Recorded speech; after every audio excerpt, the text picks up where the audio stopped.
Le premier enseignement explique comment les démons entrent. Vous voyez que les démons sont des esprits et qu'ils entrent. Où entrent-ils? Dans l'homme. Cela doit être clair. Ce n'est pas qu'ils ne peuvent pas aussi entrer ailleurs, par exemple dans des animaux, dans des maisons, etc., dans des objets. Mais ici, nous parlons de l'entrée des démons dans les hommes.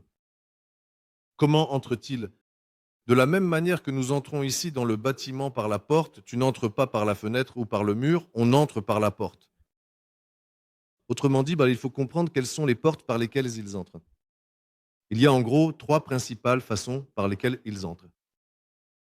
La première façon, c'est par héritage. Les gens ne naissent cependant pas dans une position égale.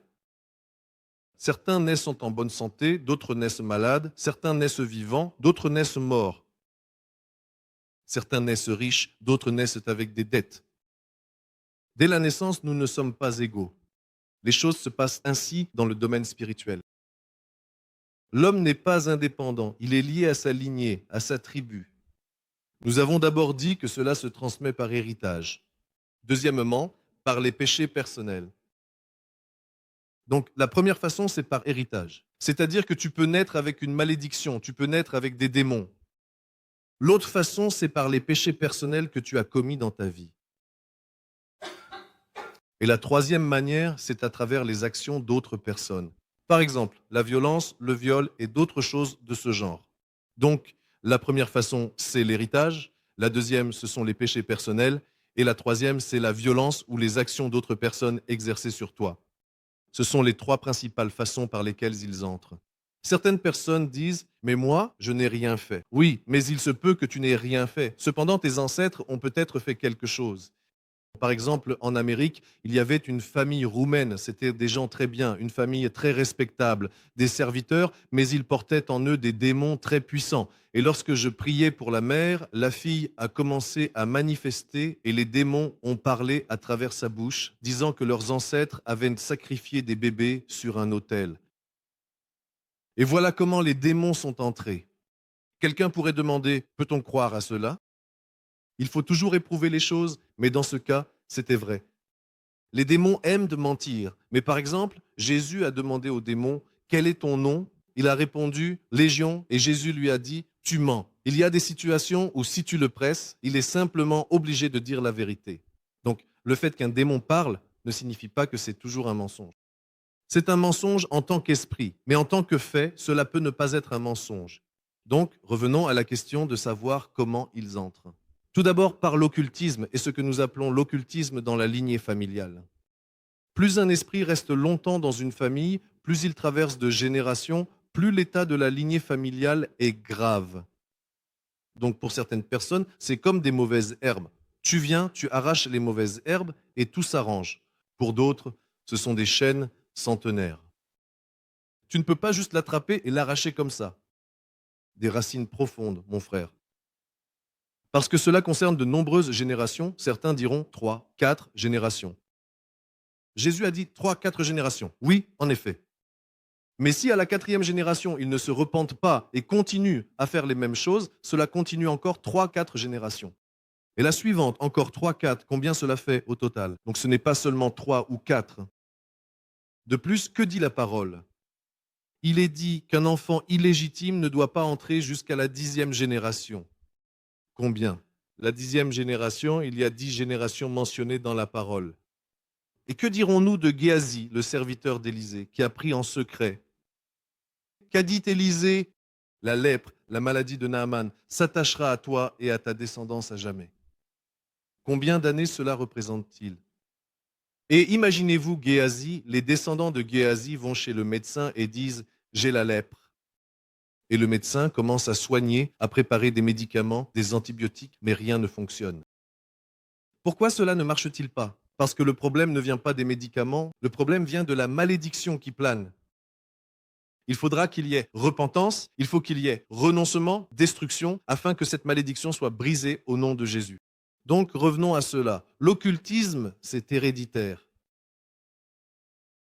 Il y en a qui se sont adonnés à la sorcellerie, à la franc-maçonnerie, aux Illuminati, aux sacrifices, aux talismans, aux amulettes, aux porte-bonheur, à la coulée de plomb, aux voyantes, aux diseuses de bonne aventure, aux guérisseuses et à bien d'autres choses encore. Tu sais que ta grand-mère ou ton arrière-grand-mère s'est occupée de cela.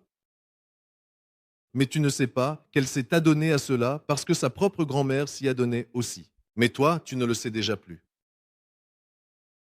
Et il se peut que sa grand-mère, à elle aussi, se soit occupée de cela, et que les choses remontent bien plus loin dans le passé, que la racine soit bien plus profonde. Et c'est pourquoi certaines personnes se demandent pourquoi les choses sont si difficiles pour elles. Parce que la racine est plus profonde. Il faut plus de persévérance, il faut plus d'onction, il faut plus de foi, il faut plus de travail pour cela. Et nous savons qu'il est dit que Jésus nous a rachetés de la malédiction de la loi, en devenant malédiction pour nous, car il est écrit, Maudit soit celui qui est pendu au bois, afin que la bénédiction d'Abraham vienne sur nous. Occultisme héréditaire. Exode, chapitre 20, des versets 3 à 6, parle de l'idolâtrie et des dieux étrangers. Le principal péché d'Israël était les faux dieux, les dieux étrangers. Aujourd'hui, les gens pensent que puisqu'il s'agit de Dieu, il n'y a qu'un seul Dieu. N'est-ce pas un seul Dieu? Ce n'est pas un seul Dieu. Il y a beaucoup de dieux, beaucoup. En Inde, ils ont 1 million de dieux, mais tous sont faux. Il n'y en a qu'un seul de vrai. C'est pourquoi il est important de choisir le vrai. Tu ne dois pas avoir d'autres dieux, pas d'autres dieux que moi. Pas moi et les autres, seulement moi, dit le Seigneur. Je suis le seul chemin et il n'y en a pas d'autre. Et tous ces autres dieux, vous verrez dans les versets suivants qu'ils apportent la malédiction, comme on dit, jusqu'à la 3e et la 4e génération. Ne te fais pas d'idole, ou comme il est dit, de statue. Ne te fais pas d'idole, ni aucune image de quoi que ce soit qui soit dans le ciel, sur la terre ou sous la terre, ne leur rend pas de culte. Autrement dit, il ne doit pas y avoir d'adoration des idoles, pas de service rendu aux idoles, pas de sacrifice offert aux idoles. Les gens font encore des sacrifices aujourd'hui. Par exemple, à la Saint-Georges.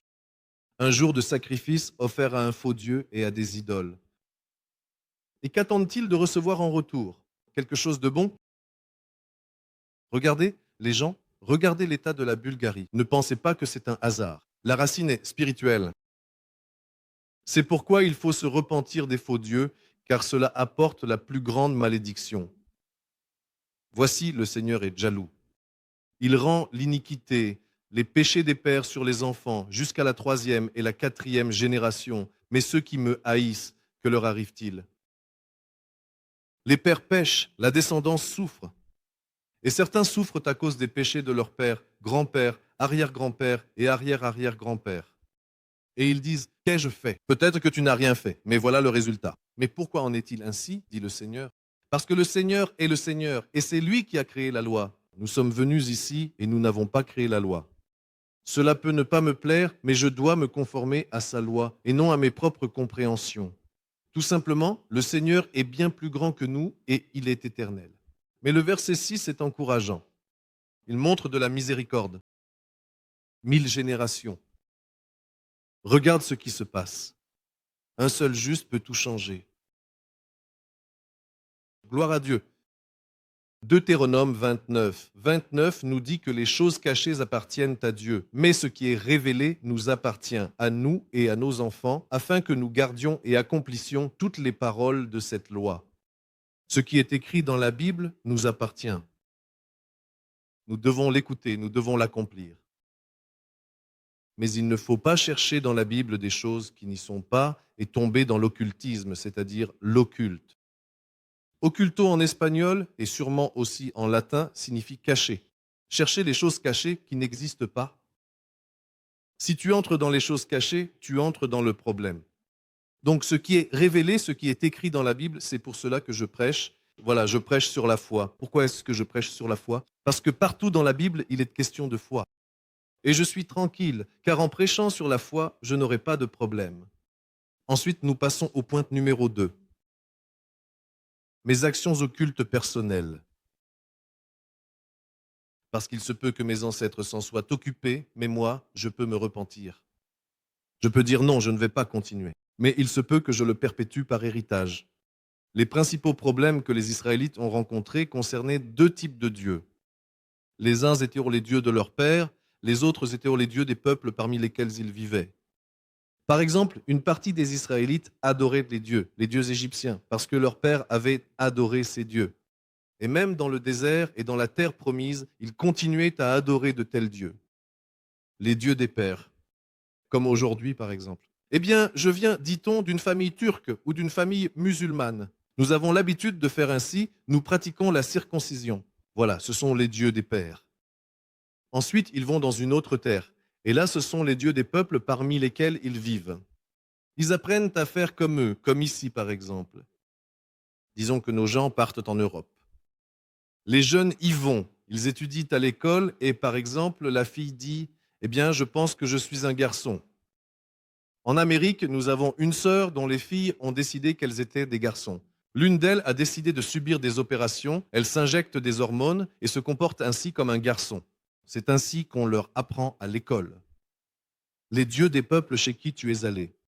Le Seigneur dit, non, il faut adorer seulement le Seigneur. Les péchés personnels. Deutéronome chapitre 18, versets 9 à 13. Lorsque tu entreras dans le pays, n'apprends pas à agir selon les abominations des peuples locaux. Voilà.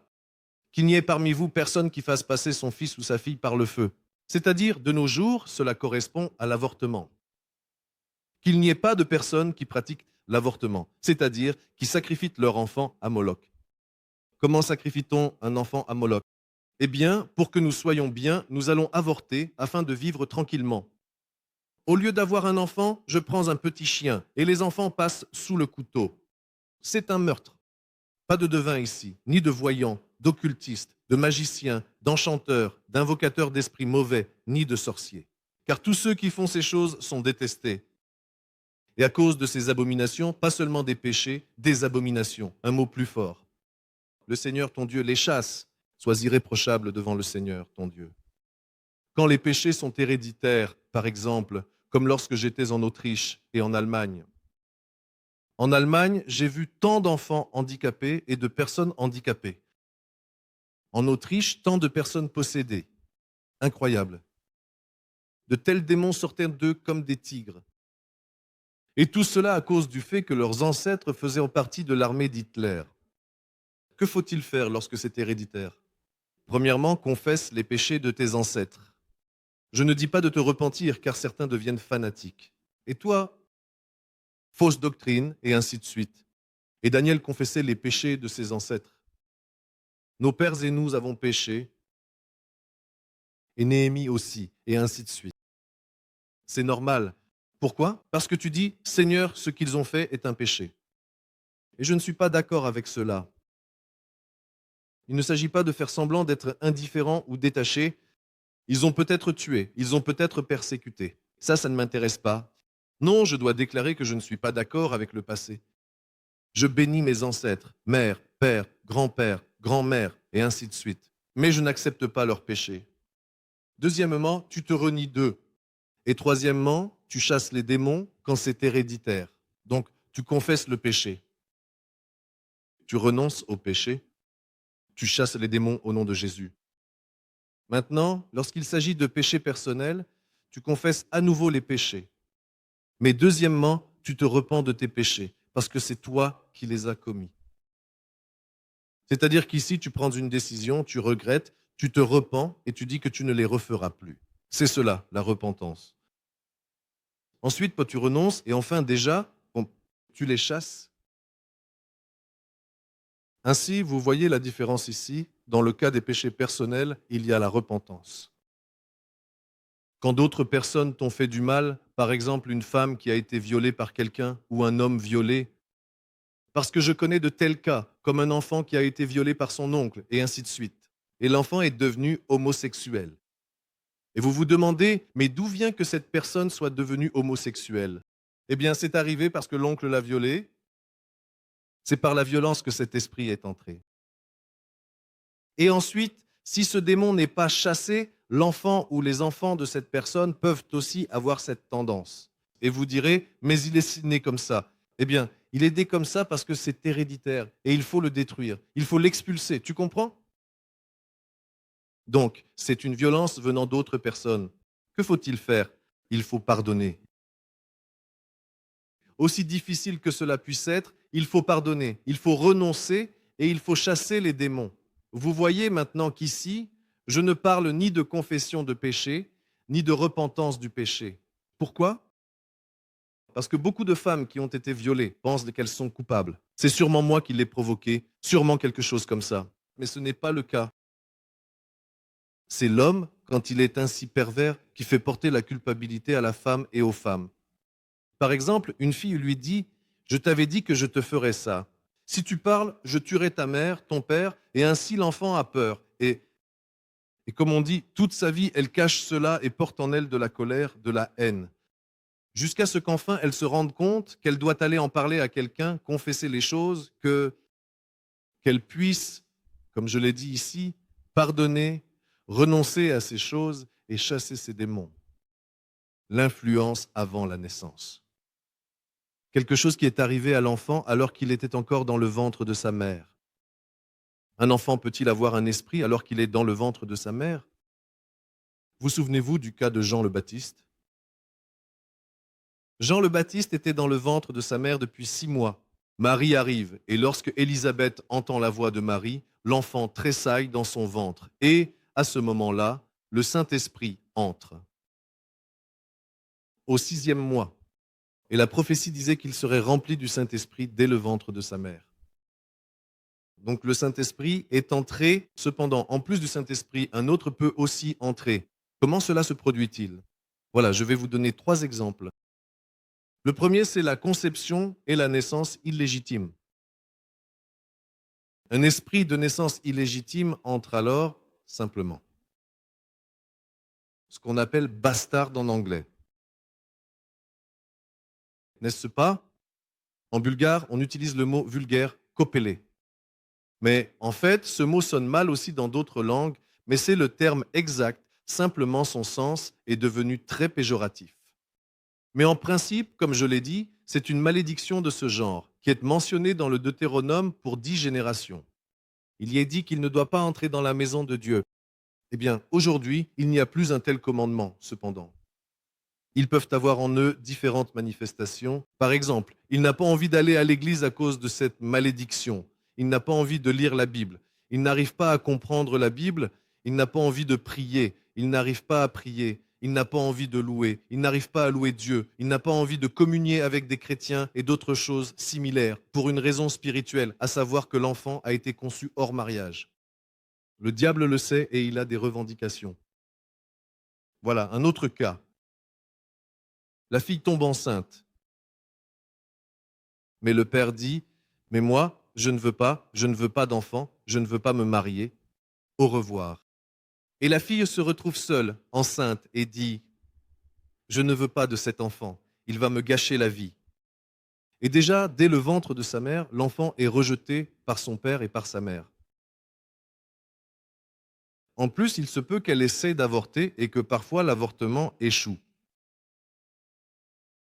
Et alors, l'enfant naît non seulement avec le rejet, mais aussi avec un esprit de mort, car il y a eu une tentative de meurtre. Et plus tard, il peut avoir des tendances à tuer les autres ou à se suicider. Vous voyez, les choses peuvent commencer dès le ventre de la mère.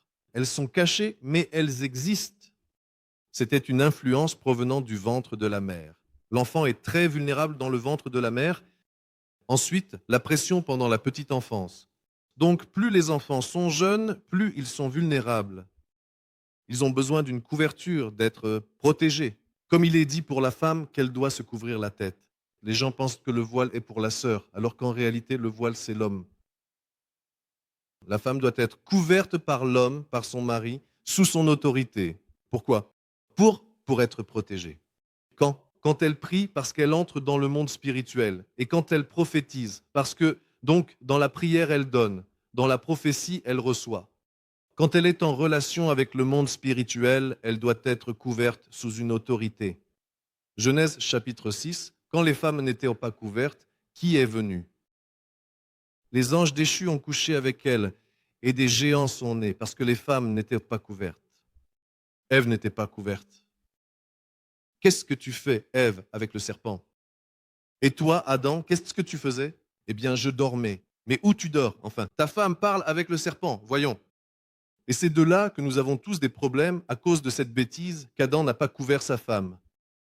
Comme disent de nos anciens, le lait couvert n'est pas lapé par les chats. C'est pourquoi les hommes doivent couvrir leurs femmes. Mais de la même manière, il faut aussi couvrir les enfants. Ils doivent être sous la protection, sous l'autorité et la protection des parents. Mais lorsque les parents ne les couvrent pas, ne les protègent pas, les enfants deviennent vulnérables. Et de nos jours, parfois non seulement ils ne les protègent pas, mais en plus, certains parents les violent et considèrent cela comme normal. Et ceux qui servent Satan les violent comme un sacrifice sur l'autel. Eh bien, quand j'étais en Amérique, nous tenions une réunion bulgare et une Américaine est venue et a dit, Pasteur, je veux te parler.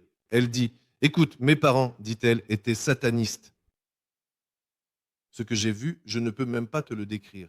Ce n'était pas un viol, ce n'était pas un sacrifice, ils m'ont tout fait, pleure-t-elle, depuis ma petite enfance. Je suis remplie de démons, dit-elle. Mais comprends-moi, pasteur, je n'ai personne à qui en parler. Il n'y a personne, dit-elle. Tout le monde me prend pour une folle. J'ai compris que cette femme n'était pas folle. Mais voilà le christianisme que nous avons aujourd'hui, idéaliste. On distribue des roses, tout est merveilleux. Les gens meurent. Comme le disait Lester Sumrall, le monde ressemble à un navire en train de couler, et l'Église, dit-il, distribue des fleurs. Mais il faut des canaux de sauvetage. Il faut sauver ces gens, pas les enterrer avec des fleurs. On m'a donné un mercredi pour diriger un service dans la grande église. Elle était grande, l'église comptait 4000 personnes, et j'y ai prêché. Et quand les délivrances ont commencé à se produire, et tout ça, parce que j'ai parlé là-bas, il y a aussi beaucoup de Mexicains, ils vénèrent le dieu soleil, ils vénèrent l'esprit de la mort, ils fabriquent des squelettes qu'ils habillent en mariés. C'est une façon, en quelque sorte, d'apaiser la mort pour qu'elle n'emporte personne d'entre eux pendant encore une année. Et j'ai parlé de ces choses-là et il y a eu beaucoup de délivrances. À la fin, cette femme a dit, puis-je sortir, dit-elle, pour donner un témoignage. Elle a témoigné de la façon dont le Seigneur l'a libérée, n'est-ce pas, quand elle est venue chez nous. Ils ne peuvent pas comprendre comment une telle chose est possible. Mais tu es chrétienne. Mais comment est-ce possible? Comment est-ce possible, hein? Elle a été violée alors qu'elle était enfant. Comment est-ce possible? Et jamais personne n'a chassé ces démons. Personne n'a jamais brisé cette malédiction. Numéro 5. Le contrôle et la domination psychique, surtout de la part de personnes en position d'autorité. Cela peut être des mères, des pères, cela peut être des enseignants, cela peut être des pasteurs, cela peut être... J'ai moi-même expérimenté certaines de ces choses. Quelle force ce contrôle peut avoir et quel effet négatif il peut produire? Contrôle psychique, domination, manipulation, violence de la part de personnes en position d'autorité. C'est pourquoi il est très important de savoir sous quelle autorité tu te trouves. Si l'autorité n'est pas la bonne, c'est dangereux. Passons maintenant au numéro 6, les moments et les lieux de faiblesse, par exemple les accidents. Au moment d'un accident, un esprit de peur peut entrer, ou la peur de la mort, ou autre chose. Parfois, la paralysie s'installe de cette manière. Le diable attaque toujours au point faible et au moment de faiblesse. Les démons sont en embuscade.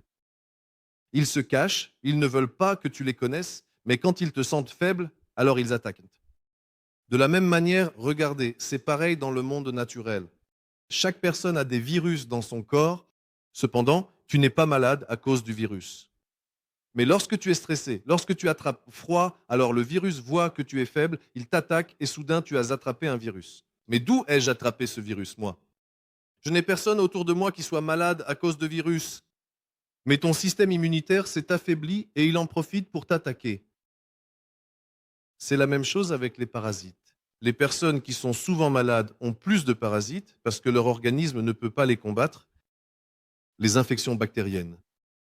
Dans notre village, autrefois, il y avait un berger qui était un peu frêle, mais très robuste physiquement. Il était droit, il avait 80 ans, mais il était costaud. Il allait ainsi garder les moutons du village et il lui payait quelque chose. On lui donnait de quoi manger. Et il ne restait à une famille qu'une seule brebis parce que les autres étaient mortes.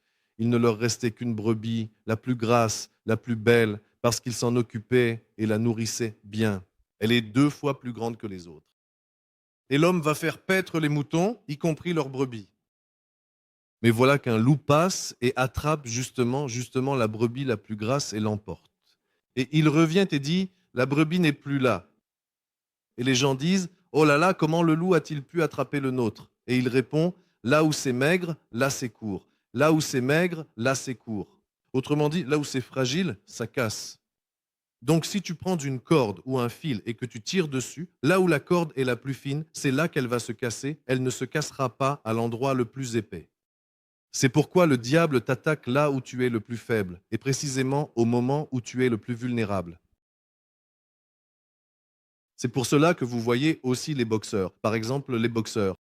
Ils boxent des voix que l'autre a une coupure, n'est-ce pas? Où va-t-il le frapper? Eh bien, il va le frapper précisément sur la coupure. Il ne le frappe pas ailleurs. Il vise uniquement la coupure pour que son œil enfle, se ferme, et ainsi de suite, que ça saigne encore plus ici. Et alors l'arbitre déclare la fin du match. Et enfin, numéro 7, les actions et habitudes pécheresses. Quand une personne est esclave du péché. Voyez-vous, là, si une personne pêche, il est dit dans la Bible, le juste tombe 7 fois, mais il se relève. Autrement dit, l'homme juste n'est pas quelqu'un qui ne tombe jamais. L'homme juste n'est pas quelqu'un qui ne pêche pas. Le juste n'est pas un homme parfait. Cependant, il peut tomber. Il se secoue, se lave et continue son chemin. Cela veut dire qu'il a raison. Juste signifie droit. Le pécheur s'allonge dans la boue et y reste, tout comme le cochon reste dans la boue. Mais pour le juste, son état normal n'est pas d'être dans la boue. Il peut être tombé dans la boue, mais il va se laver, se relever et repartir. Donc ici, il s'agit de péchés qui deviennent déjà une habitude, une dépendance. La personne devient esclave du péché. Ces péchés ouvrent en effet la porte aux démons, permettant ainsi à ces esprits maléfiques d'entrer et de s'installer dans nos vies. C'est pourquoi il faut se repentir à temps, avant qu'il ne soit trop tard. Des actions pécheresses, des habitudes pécheresses, des comportements et des attitudes mauvaises que moi, que toi, que chacun d'entre nous, nous avons dans notre vie quotidienne, parfois même sans nous en rendre compte. Donc ce sont précisément ces 7 façons principales et essentielles par lesquelles les démons parviennent à entrer dans nos vies. J'espère que vous avez compris certaines choses. Ce sont des portes par lesquelles ils entrent. La prochaine fois que je parle sur Internet, ici ou peut-être dans l'une des autres églises, je parlerai du deuxième sujet, à savoir comment se libérer. Pour l'instant, nous parlons de la manière dont ils entrent. Nous parlerons de la façon dont ils sortent. Et la troisième fois, nous aborderons la question de savoir pourquoi certains ne sortent pas. Et la quatrième fois, nous parlerons de ce qu'il faut faire pour qu'ils ne reviennent jamais. Parce que la question n'est pas seulement de se libérer, la question c'est de rester libre. Ce n'est pas seulement pour être sauvé, mais pour rester sauvé. Que Dieu vous bénisse